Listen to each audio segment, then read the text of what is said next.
the bell icon on the YouTube app and never miss another update.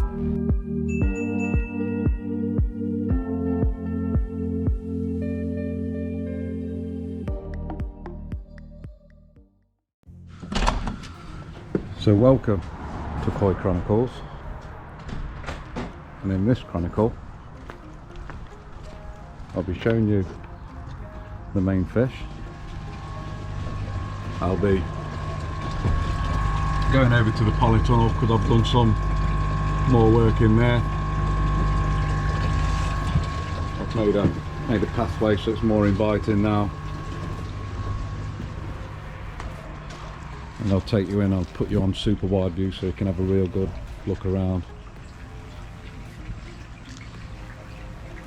I've then gone and done some pre-recordings of me cleaning out the pressure filter, pre-filter, and the DIY back shower river that I made for filter.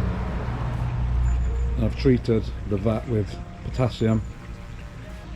I'll show you that as well, and I've treated the vat after a couple of days with that in with HP just to cancel it out. So I'll show you all that. There's also a question that I'd like you to get involved with as well, so look out for that one. I'm going to let the video play. Hope you all enjoy it. If you haven't done already, please subscribe and hit that bell button so you don't miss any updates in the future.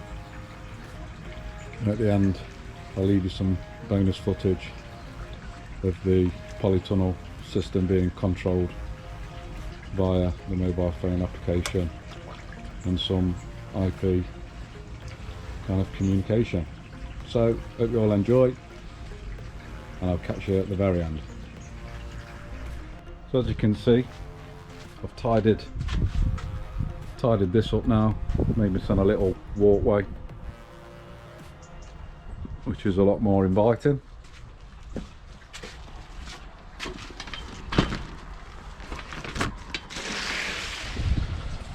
So I've put this little bit on super wide view so you can understand what's in here a little bit more. I've done all the floor now.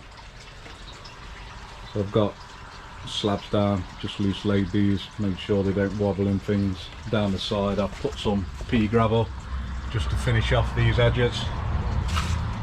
But it's got some tools out there obviously. Yeah, it's great. So that's a better view. Still got the light there, the temporary light. I'm contemplating keeping it, but we'll see. Might get some waterproof LED one up there or something that's a bit more lower in wattage. That's 36 watt up there, so I could probably get some at the same sort of light, maybe only running at 20 watts or something like that. Try and keep eco and keep green. But yeah, it's coming on. So it's looking a bit more like a pond now, and somewhere where you can come and view the fish and look after them. You need to get a separate net and things like that. The water's still purple. I've treated it with PP. Like I say, you'll see in this video what I've done.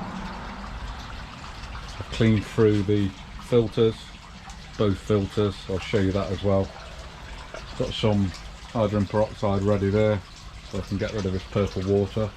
I'll probably do that this evening now so you can see again when the light's on.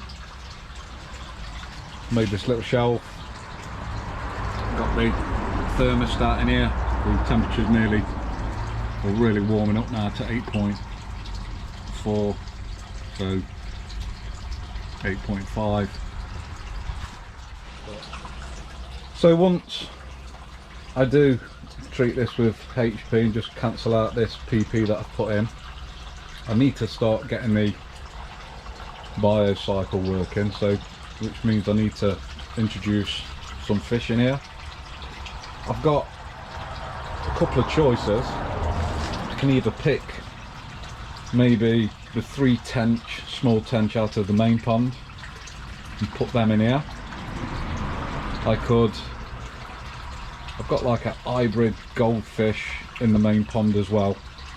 I could maybe drop him in there, so basically take all the non-koi carp out of the main pond and drop them into here just to get the biocycle working. It's the fish, you know, yeah, I like the golden tench, they're not koi. I've had them for a long time.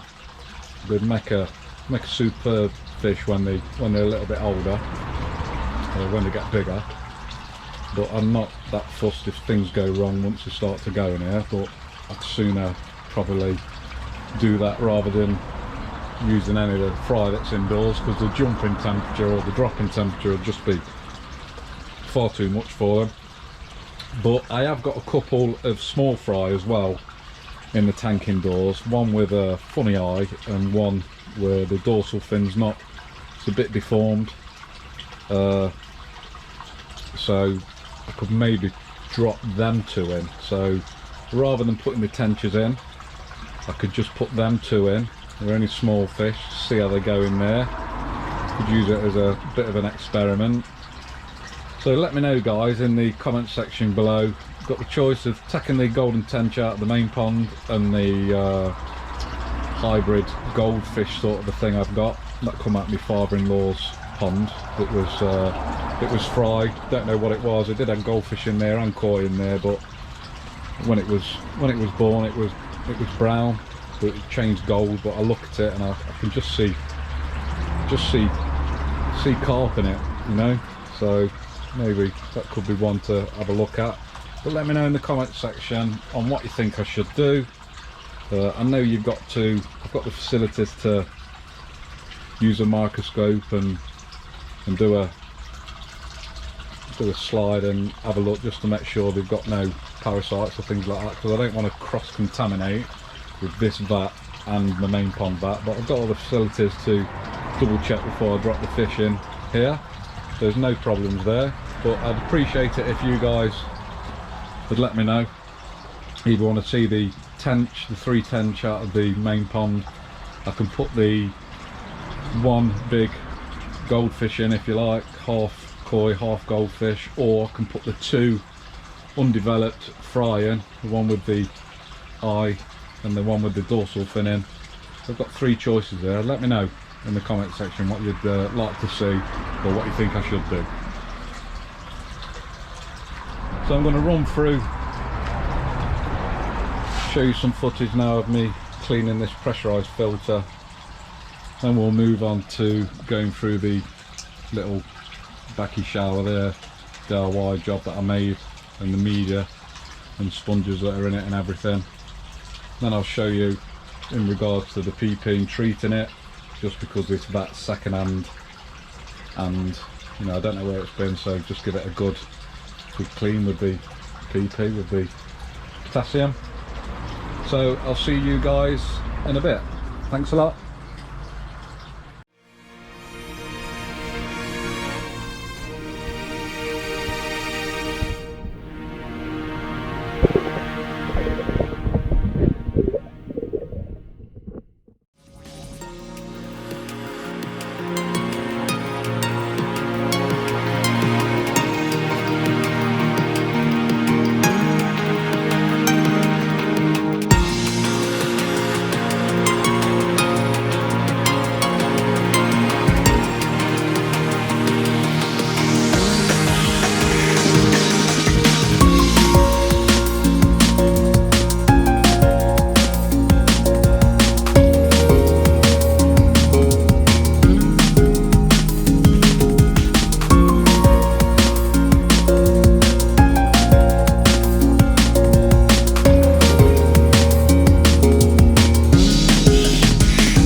So that's the pre-pressure filter dealt with.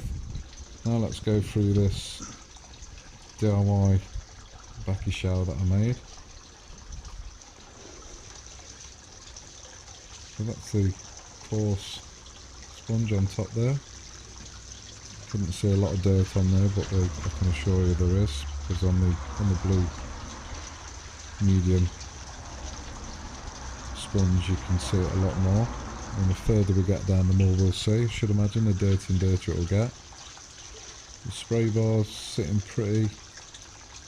Quite happy with how that's pumping the water out from side to side, plus straight down from below. So yeah, that's pretty dirty. Not too bad though, because this is fairly new, all these sponges. I had it running for a couple of months on the other vat, but just wanted to go through this as well, just to let you guys see it, a bit more of a close up. Plus I just wanted to clean everything before I seriously start on this water in this new vat. So you can see there that the green sponge, the fine sponges, picked a lot more of the dirt, and it stopped there. So yeah, that does need cleaning. Now that's exposed the filter wool. Now this stuff's that cheap, you may as well just throw it away, get rid of it, put a brand new piece in there. It's not as robust as the other 3 sponges that we took out, so just throw it, cut a new piece, drop a new piece in. Now that's exposed some plastic square section, kind of, you know, sieve there. I got this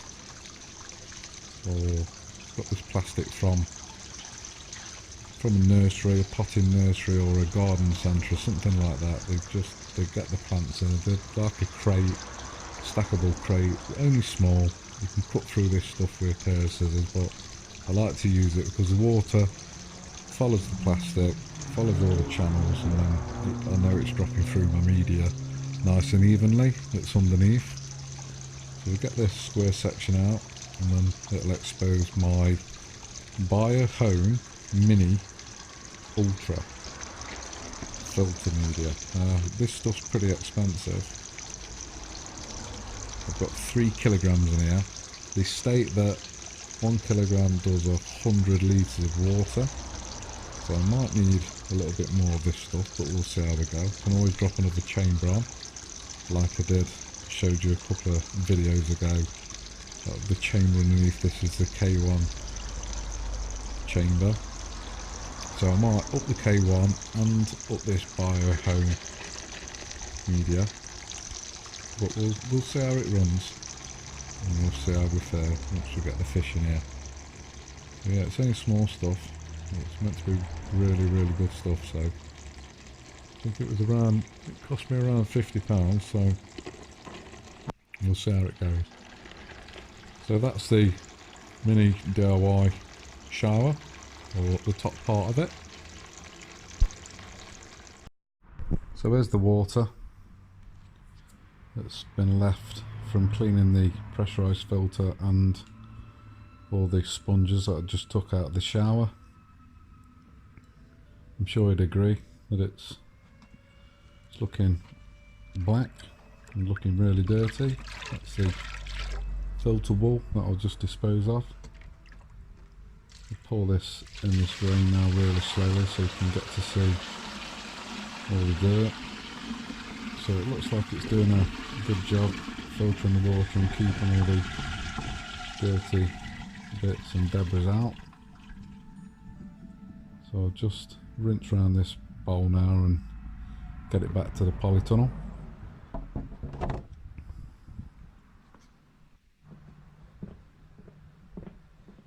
So I just want to thank everybody again, all the subscribers, new and old, for spending time, for watching these videos, stopping, commenting. I really do appreciate it. Anybody's got any questions or anything that they've seen in this video, please give me a shout and leave in the comment section below. I'm going to be having a bit of a tidy up in here, getting rid of all the things that are on top of the vat. and try and make myself a little shelf on the right hand side there. As you can see, the piece of wood and the pump. Try and do something about that, make it a lot tidier. So that's the filters cleaned, we're ready, we're getting there. I'm just going to treat the water with some PP, some potassium, and that should just, as I pick this vat up second hand, that should just help us out and give everything a good clean.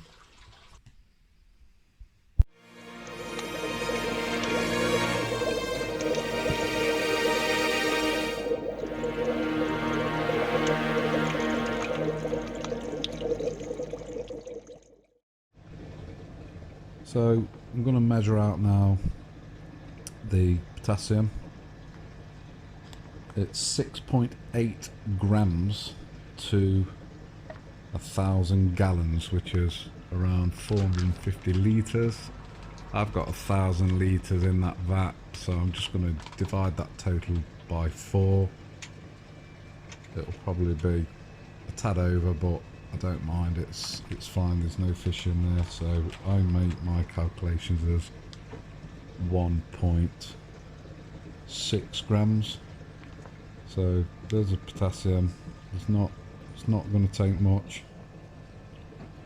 It's only going to be a slight handful or pinch. So just take my time and get around to the 1.6 area.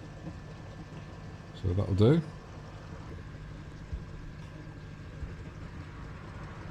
So there it is, not much at all. Let's get it over to the polytunnel. Just started raining, but luckily we've got shelter, so it's fine. So normally you'd oxygenate this with boiling water first for about 30 minutes, but I'm just going to put it straight in. There's no fish in here, there's no harm done, so that should turn all the water purple now and just sterilise everything, just completely nuke it, because I don't know where this vat's been, so I may as well just completely nuke the pre-filter, my filter, the little DIY thing that I made, and the vat. You can see a slight tinge of purple to the water now, but what I'll probably do is come back in an evening when the light's on, give you a better indication then of the water being purple. It should show up on camera a little bit better in the evening. So I'm going to let this sit in the vat for a couple of days, and then I'll treat with HP, which will totally knock and sterilise the PP, and it should bring my water back with a sparkle.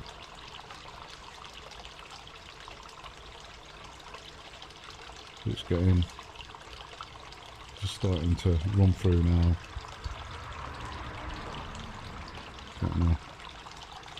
It's getting a good churn, but yeah, what I will do is I'll bring you back in the evening and let you have another look.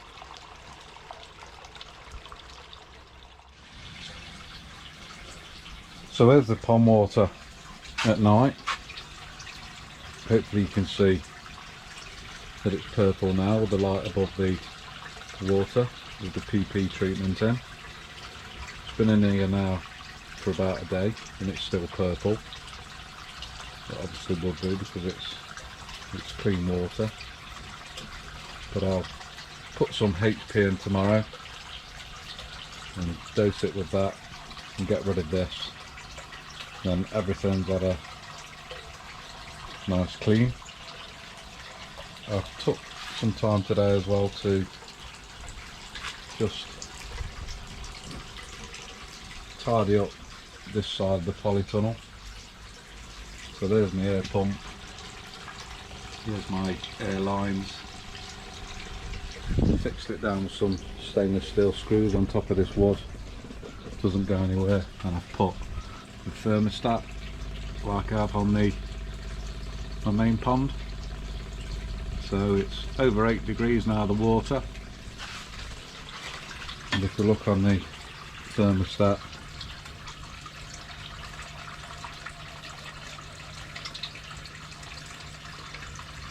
it's above 10.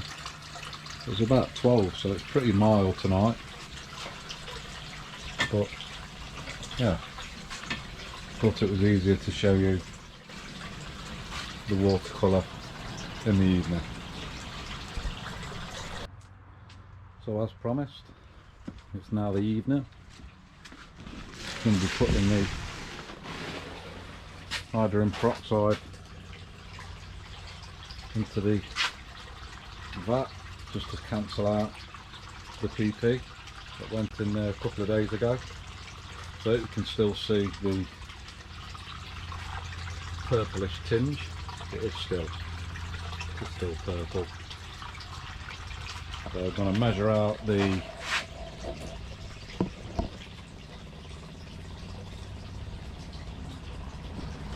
hydrogen peroxide. So it's literally, I don't know if you can see that, 25 ml per 220 gallons, which is 1,000 litres. So I'm just going to basically fill this cap up and drop it in.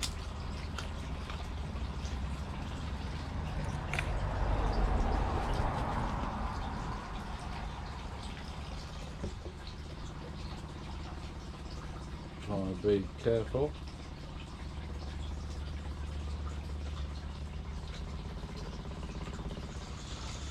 So that is about 25 ml.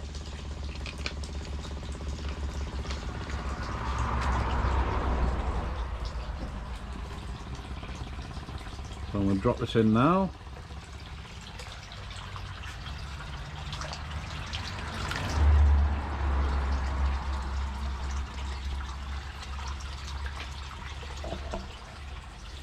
And it should clear this water up.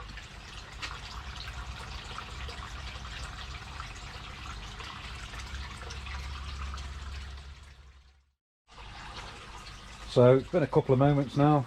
You can quite clearly see, if you pardon the pun, the difference in the water. It's gone absolutely sparkly crystal clear. Dropped the tyre rack down the bottom of there, you can see that. You can see the pump again. So yeah, just a matter of minutes and it's back perfect again. So that more or less concludes the video. I've got some bonus footage at the end just showing you quickly the mobile application I've got running to control all this setup here, whether I'm actually here or away. We've got a couple of choices, like I say, to get the nitrogen cycle working in this DIY little shower, in this little pressurized pre-filter here. The more I think about it, the more it's probably not a good idea to mix and bring some fish from the main pond over into here, and maybe it's a good idea to choose the 2 fry that are in there, that in the tank indoors, undeveloped. Put them in here as a bit of an experiment and see how they go. So please let me know in the comment section. Anything else you've seen, don't hesitate to ask. As always, if you've liked this video, then please like it, subscribe, and then you won't miss an update if I ever decide to do one as and well. So thanks for watching, take care, and bye for now.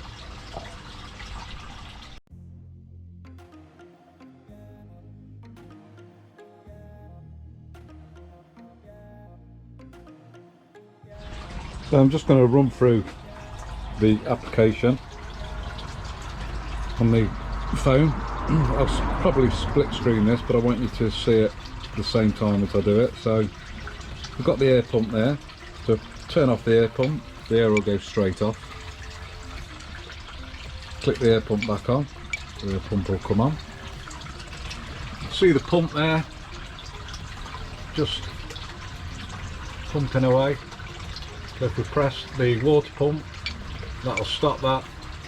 Press the water pump again, bring it back on again. I've also got the thermostat that I've installed, and that's on here as well. So if I click the thermostat, the thermometer, that'll come on. We've got the main light as well. So turn the main light on, the main light will come on. Turn the main light off, the main light's gone off. So that basically mimics there an extension lead that I've got in that small box in here. So that's the first plug, second plug, third plug, fourth plug, and then there's some USBs on there. You can also schedule everything as well. So at 12 o'clock every night it goes off, and at 6 o'clock in the morning it turns back on again. So that's pretty good. There's also a countdown as well. So countdown, I can say, right, temperature sensor go off in 1 minute's time. So that's all done now, and it'll start counting down. So we'll just keep our eyes on that. But yeah, it's pretty good. It works. There's no sockets exposed or switches exposed anywhere. Everything's all IP rated and put away. So everything's safe, and like I say, it's just an extension lead that goes from there and goes down and just plugs into my outside socket down there. So it's pretty high tech. It involves Wi-Fi and networks and things like that. So if anybody's interested, let me know. I could maybe automate your pond systems for you. It's pretty much what I do for a living anyway. So we'll just keep our eye on this temperature sensor, because we put a program to count down to turn off after a minute. There you go. So it's gone. We get the app back out again. Fry system. Turn on the temperature. Come back on again.